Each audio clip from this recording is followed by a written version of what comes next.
Dr. Ambedkar, do you think democracy is going to work in India? No. Except in a formal sense, if you want.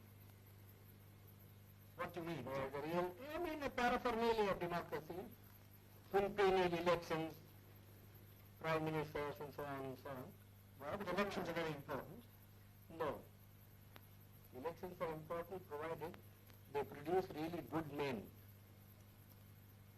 But aren't they important because they allow you to change a government? I mean, it's better to change peaceably than by bloodshed. Yes, but who has got the idea, you see, that voting means change of government? Nobody has. People have no consciousness. And our electoral system, you see, is of a sort which never allows a man to choose the candidate. Now, for instance, the Congress went and said, vote for what? Vote for Bullock. Yes.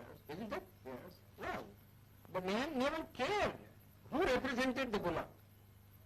Though it was a donkey who represented the Bullock, you see, or a very educated man who represented the Bullock, he simply voted for the Bullock. Well, but that's common to many party systems. But what do you mean by, in a formal sense? You mean that in a fundamental sense, democracy will not work. For the simple reason, we have got a social structure which is totally incompatible with parliamentary democracy. What do you mean, that it's based on equality, inequality? Or? Yes, it is based on inequality. And therefore, unless you can get rid of the caste system, you don't think... The social structure got to be altered. I am quite prepared to say, well, it will take some time for the social structure to be altered if you want to do it in a peaceful way. Yes. You see? But then somebody must be making the effort to change the social system. But your Prime Minister and others make a lot of speeches against the caste system. These endless speeches, you know, you see, when Carlyle was presented with a set of volumes by Spencer, yes, you see, he said, oh, this endless speaking acts in Christendom. Well, it's the same sort of, one is sick of speeches. We like to have action. Well, what action do you want? Some program, you see, some machinery by which the thing could be altered, some action. Well, but supposing it doesn't work, what alternative do you see? Well, the alternative, I think, is some kind of communism. And why do you think that would help the country more? Would it raise the standard of living anymore? Yes, it does. How? Undoubtedly. I mean, who cares really for this election business? People want food, people want their material needs to be satisfied. In America, yes, I agree. You see, the democracy works, and I don't think there ever would be communism in America. I've just come from that country. I was invited to give a degree, take a degree. That's because each American earns so much. Well, you can begin to do that here too. Well, how can you begin? They say we have no land. You see, our rainfall is so short. Our forests have been denuded. You see, what can we do? Well, you have.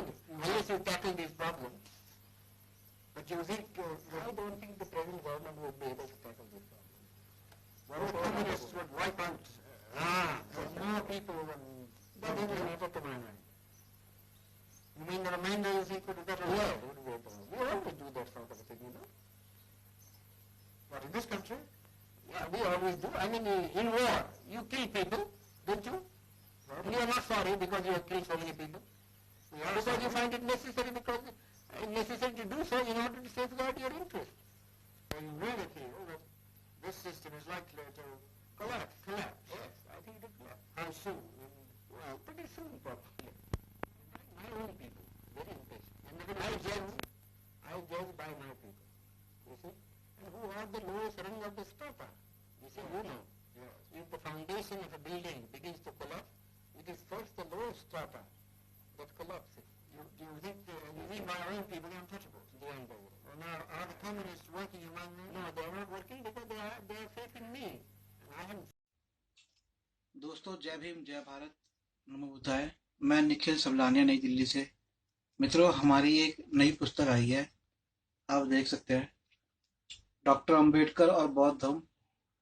ये पुस्तक विशेषकर भारत में बौद्ध धर्म के प्रचार प्रसार के लिए लिखी गई है और बाबा साहेब डॉक्टर भीमराव अंबेडकर जी का जो सपना था कि भारत बौद्धमय बने, बौद्ध धर्म जो भारत से निकला और समस्त विश्व में गया, उसी बौद्ध धर्म की भारत में पुनर्स्थापना हो, इस बात को ध्यान में रखते हुए ये पुस्तक लिखी गई है।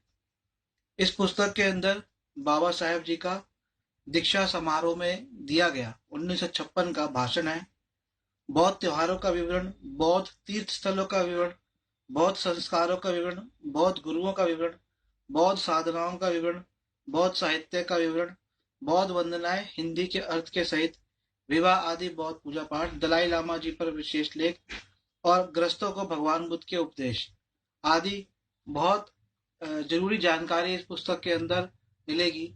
और ये रंगीन पृष्ठ मिलाकर 120 पृष्ठों की पेज है और इसके अंदर 8 रंगीन पृष्ठ है, आप देख सकते हैं। इन पृष्ठों पर बाबा साहेब जी के दीक्षा समारोह के चित्र, बौद्ध त्योहारों के चित्र, बौद्ध गुरुओं के चित्र, बौद्ध धार्मिक स्थलों के चित्र, ये सारे चित्र भी इस पुस्तक के अंदर आपको देखने को मिलेंगे। और अच्छी मोटी पुस्तिका है, इसका मूल्य 70 रुपये है और आप ये पुस्तक मुझसे मंगवा सकते हैं, परंतु हम ये पुस्तक कम से कम 100 ही भेजते हैं, 100 से कम नहीं भेजते। और 100 पुस्तकों पर आपको 40% डिस्काउंट हम देते हैं ताकि आप इस पुस्तक को लोगों में वितरित करें। तो 7,000 रुपये की पुस्तकें मात्र 4200 रुपये में हम आपके घर तक भेज देते हैं। और यदि आप हमसे सीधा प्राप्त करना चाहें तो आपको और भी हम इस पर छूट देंगे। तो मित्रों, ये बाबा साहेब जी के सपने में मैंने तो ये पुस्तक लिखी है, बाबा साहेब जी का भाषण इसमें डाला है, जरूरी जानकारियां डाली है। और मैं आपको बताऊं, जो मेरे अनुभव रहे, जो मेरे अध्ययन रहा वर्षों का बौद्ध धर्म का और सामाजिक कार्य करने का, उनके आधार पर और लोगों की जो जरूरत है बौद्ध धर्म को किस तरह से वह समझे, उसके आधार पर यह पुस्तक लिखी गई है। मैंने इस पुस्तक को परिनिब्बुत भगवान दास जी को, एडवोकेट भगवान दास जी को समर्पित किया है। आप उनके बारे में जानते होंगे। तो मित्रों, आज ये पुस्तक मंगवाइए। मैं आपसे कहूँगा, बहुत से लोग पैसे को और धन को देखते हैं, धन के बिना कोई कार्य संभव नहीं हो सकते। इस पुस्तक को छापने के लिए भी हजारों रुपया का खर्चा हुआ। वो हजारों रुपए कमाने के लिए कई महीनों की मेहनत, और ये पुस्तक लिखने के लिए कई वर्षों की जो मेहनत लगी है, उसका मूल्य ना लगाएं। कुछ हजार रुपये, 5-10 हजार रुपये आप अगर धर्म प्रचार पे खर्च करेंगे तो ये धर्म में दान ही होगा। इस दान को करें और बाबा साहेब के जो मिशन था उस मिशन को आगे बढ़ाएं। जय भीम, जय भारत, नमो बुद्धाय। संपर्क कर सकते हैं पुस्तक मंगवाने के लिए। मेरा मोबाइल नंबर है 8527533051, 8527533051, 8527533051, 8527533051।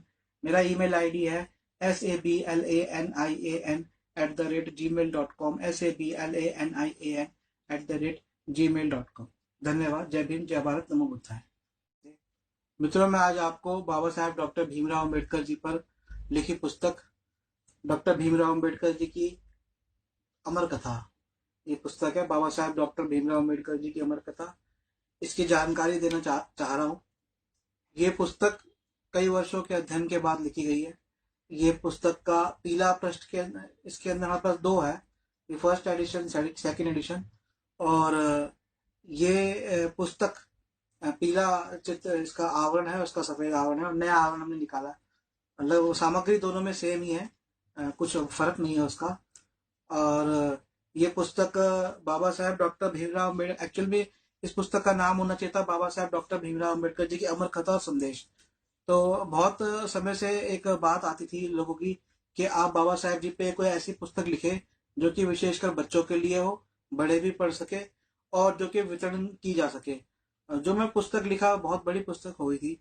यूं तो बाबा साहेब जी के जीवन पे हमें बहुत सी पुस्तकें मिल जाती है, परंतु एक ऐसी पुस्तिका जो कि प्रचार के लिए हो, बांटने के लिए हो, लोगों तक बाबा साहेब जी के जीवन और मुख्य संदेशों को पहुंचाने के लिए हो, और साथ में ऐसी पुस्तक जो कि बच्चों के लिए हो। तो ये दोनों पुस्तक, और सस्ती पुस्तक भी हो, तो मैंने ये पुस्तक बनाई है, हालांकि सस्ती है, मैंने 30 रुपए की पुस्तक रखी है जो लोगों को महंगी लगती है। मित्रों, मूल्य कागज की कीमत से नहीं होता, ये बात मैं लोगों को समझाता हूँ। और दूसरा ये कि बाबा साहब के विचारों को ले जाने के लिए हमें खाली एक पुस्तक, 100 पुस्तक, 1000 पुस्तक नहीं छापनी, हमें करोड़ों पुस्तक छापनी है। करोड़ों पुस्तकों के लिए धन चाहिए हमें। ये सब धन आपके ही सहयोग से आएगा, जो आप इसे खरीदते हैं, ये आपकी एक तरह की सहयोग राशि होती है, जो कि इन कार्य को करने के सहयोग के रूप में काम आती है। इस पुस्तक के अंदर बहुत अच्छे चैप्टर्स हैं, और जैसे मैंने बताया कई वर्षों के अध्ययन के बाद ही मैंने पुस्तक लिखी है। और न केवल अध्ययन, बल्कि इसमें उन प्रश्नों के उत्तर हैं जो कि लोगों के दिमागों में होते हैं। लोगों को बहुत सारी चीजों पे कंफ्यूजन रहती है कि इन बातों पे बाबा साहब जी के क्या विचार थे, बाबा साहब जी बौद्ध धर्म की तरफ प्रेरित क्यों हुए, क्यों हमारे समाज के अंदर विघटन हो गया, क्यों कैसे वह बट गया अलग अलग सांप्रदायों में। उसके ऊपर भी इस पुस्तक के अंदर चर्चा की गई है। तो मात्र 30 रुपए की ये पुस्तक है। 100 पुस्तकें हम कम से कम भेजते हैं। यदि आप हमसे मंगवाते हैं तो 40% आपको छूट मिलती है। 3000 रुपए की पुस्तकें मात्र 1800 रुपए में आपको हम भेजते हैं, और यदि आप हमसे खरीदते हैं तो और थोड़ी हम छूट देते हैं। तो आप आज ही हमें ऑर्डर करें, और ये पुस्तक के लिए आप ज्यादा से ज्यादा लोगों तक ये पुस्तक पहुंचाए। मेरा मोबाइल नंबर नोट करें, 8527533051, 8527533051, 8527533051, 8527533051। और ईमेल आईडी भी नोट करें, sablanIan@gmail.com, sablanIan@gmail.com। धन्यवाद। जय भीम, जय भारत, नमो बुद्धाय।